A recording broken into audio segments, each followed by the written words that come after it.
Um, could you talk about the appeal of this role for you? I play the Duchess of Marlborough in The Favourite, who is running England for the Queen, which Olivia Colman plays. And it was just wonderful to get to play opposite Olivia and Emma Stone and play women who are vying for power, who are complicated, textured.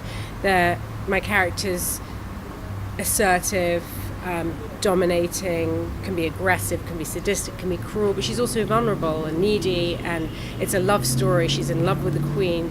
I don't want to give any spoilers, but it's not playing a character who's just one thing. It's playing a character that's many, many, many things. It's also unusual for you to be opposite two strong women. I think many of your roles have been opposite men. So does that change anything for you as an actress?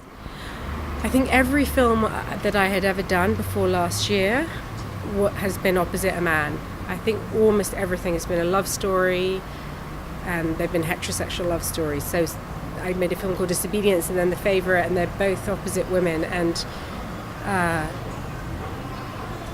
I should say it's no different because we're just people, we're just human beings, but there was a sense of freedom and a sense of exuberance and joy. There's something joyful. I love women, and I love their company, and so to get to tell a story in relation to other women it was so refreshing, really refreshing. The costumes are very particular, and specifically for your character. We get to see her riding a horse not side saddle for the time was unusual. How did costume influence your character? Well, I wear some big dresses like the rest of the ladies, but then I also get to wear a kind of man-style hunting costume, and as you mentioned, I get to sit astride a horse, which is quite radical for the time. And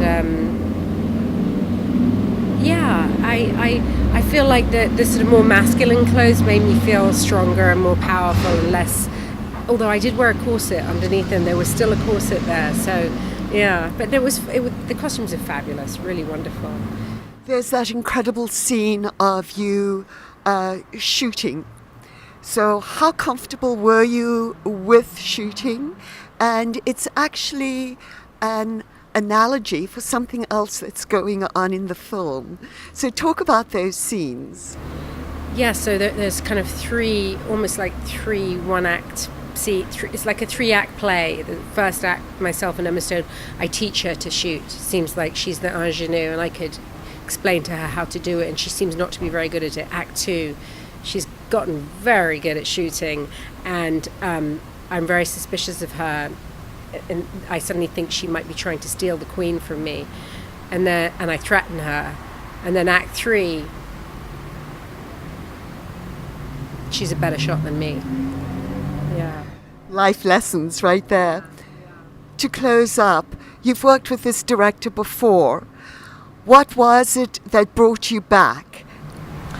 Listen, I saw Dogtooth, his film that he made in Greece, and I thought it was one of it's not a commercial film, it's not for everybody, but I thought it was one of the most astonishing dramas about the human condition that I'd ever seen. It's dark and difficult and strange, and when I saw that, as I mentioned in the conference, I sought him out. I wanted to meet him, so I would work with him on anything, whether or not I identified with the character or loved the world of the script. I would work with him for the sake of working with him as a director, because he's extraordinary.